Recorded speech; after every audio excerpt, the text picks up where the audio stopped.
Hai semua, Assalamualaikum warahmatullahi taala wabarakatuh.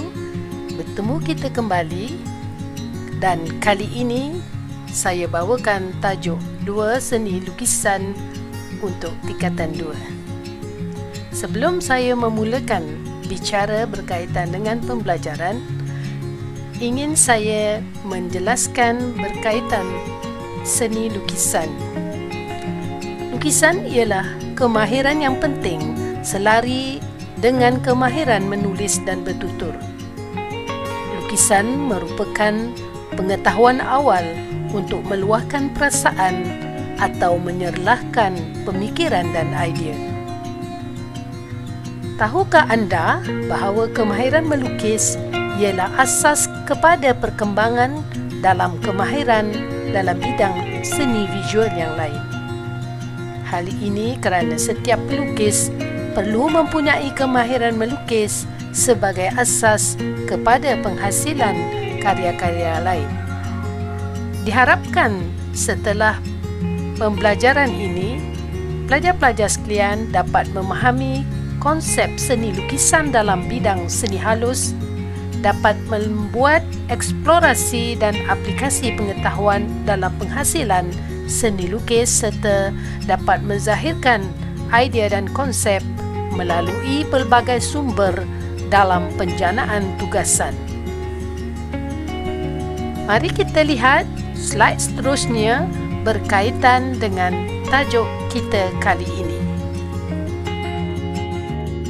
Baiklah, kali ini saya bawakan tajuk berkaitan dengan seni lukisan.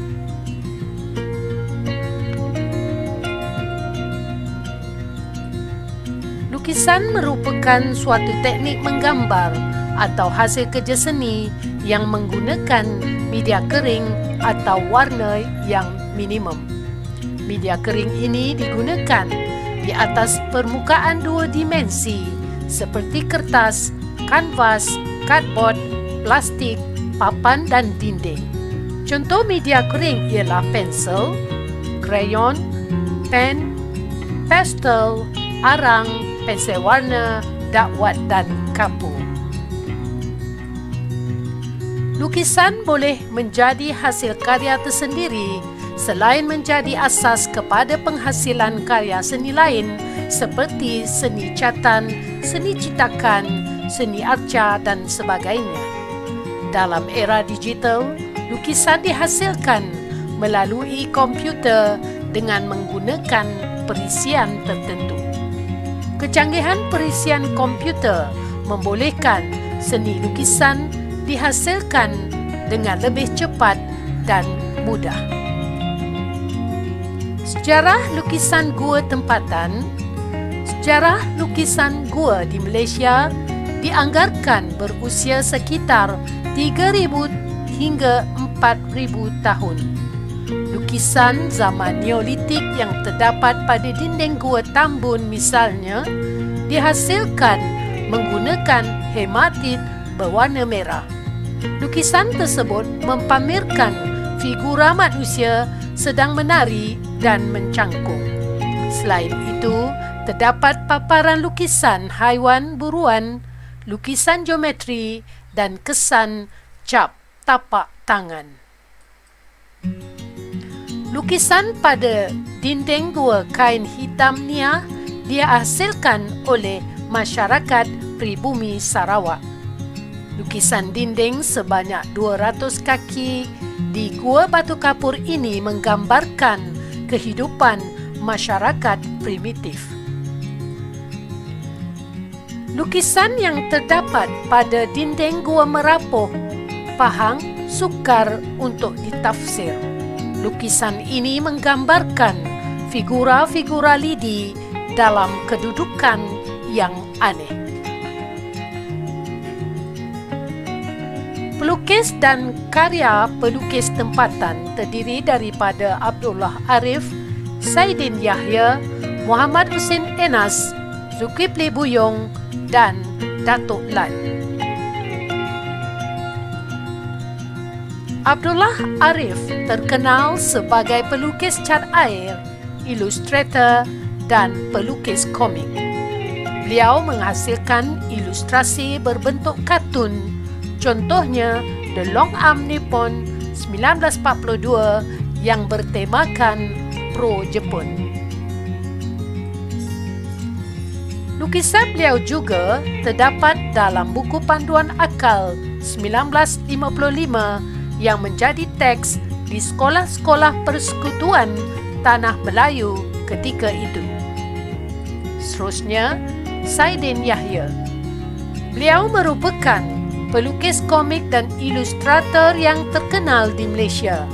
Lukisannya berpegang teguh kepada tradisi Melayu yang berasaskan prinsip moral dan unsur-unsur patriotik. Tema dan penggunaan watak-watak komiknya membawa nilai kemelayuan dan tradisional. Beliau menghasilkan siri komik untuk majalah Guru dengan judul Putri Langkawi antara tahun 1954 hingga 1956. Unsur-unsur pendidikan terselip dalam setiap karyanya. Berikut adalah contoh-contoh karya Saidin yang dapat saya paparkan di dalam slide ini. Seterusnya, karya permainan ton yang ritmis dalam karya Saidin juga dapat diperolehi.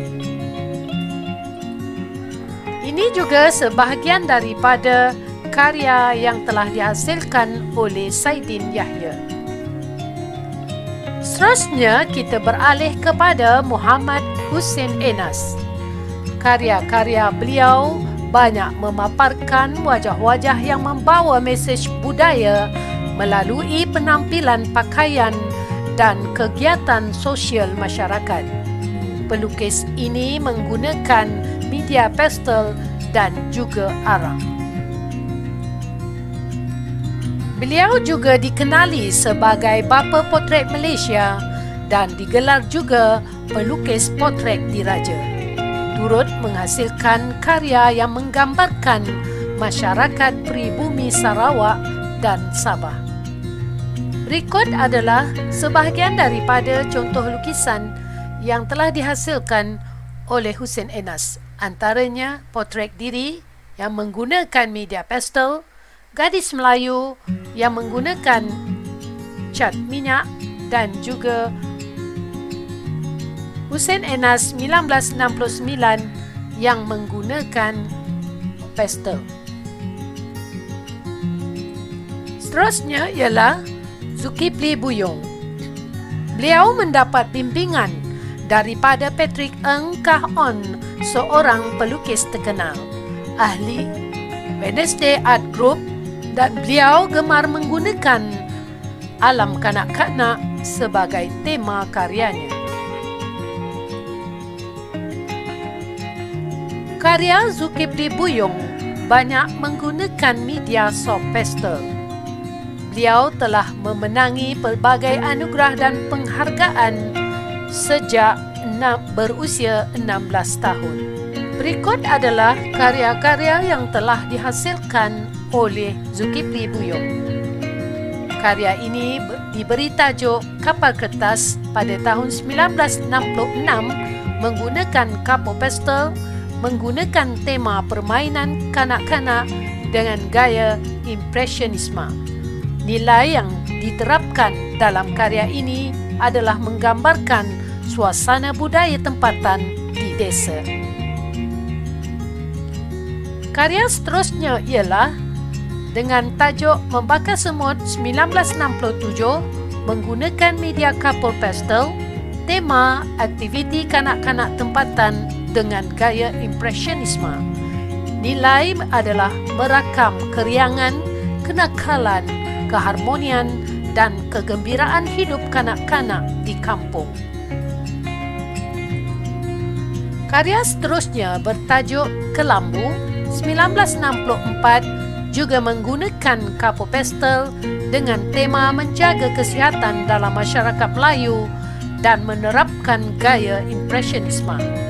Nilai yang diterapkan ialah merakamkan keriangan dan sikap kerjasama dalam keluarga masyarakat Melayu. Berikut adalah contoh-contoh karya yang telah dihasilkan oleh saudara Zulkifli Buyung. Seterusnya kita pergi kepada Datuk Lad. Nama penuh yang dimiliki ialah Datuk Muhammad Noh Khalid dan lebih dikenali sebagai Lad ialah pelukis kartun Malaysia. Menerbitkan lebih daripada 20 jilid kartun semenjak berusia 13 tahun. Hasil karyanya yang terkenal telah dibukukan iaitu Kampung Boy 1979 dan telah diterbitkan di banyak negara. Kebanyakan karya Datuk Lad menggambarkan suasana sosial dan politik Malaysia secara satira. Teknik garisan beliau agak mencabar dan artistik. Beliau gemar menggunakan nib dan berus.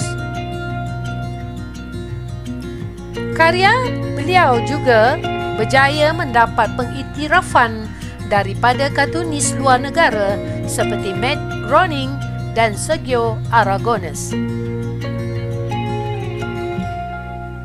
Karya-karya Datuk Lad telah berjaya memecahkan tradisi apabila 6 kali lukisan kartun Datuk Lad mengulangi sejarahnya. Antaranya ialah Kampung Boy yang menceritakan siapa tak kenal, maknanya korang terlalu muda, dan imej dari Sinar Harian. World Cup ditaja oleh rakyat Malaysia pada tahun 1982. Seterusnya, bila Tun M potong gaji menteri pada 1981, karikatur yang diterapkan dalam komik beliau menjelaskan Perdana Menteri keempat yang pernah minta potong gaji menterinya masa tahun 1981 hasil lukisan Datuk Lad. Seterusnya, bila wujudnya 2 ketua menteri Sabah pada 1985. Yang keempat, masa Tun Mahathir jadi PM keempat dan ketujuh. Antara dialognya ialah, main-main ya, semua orang buat kerja.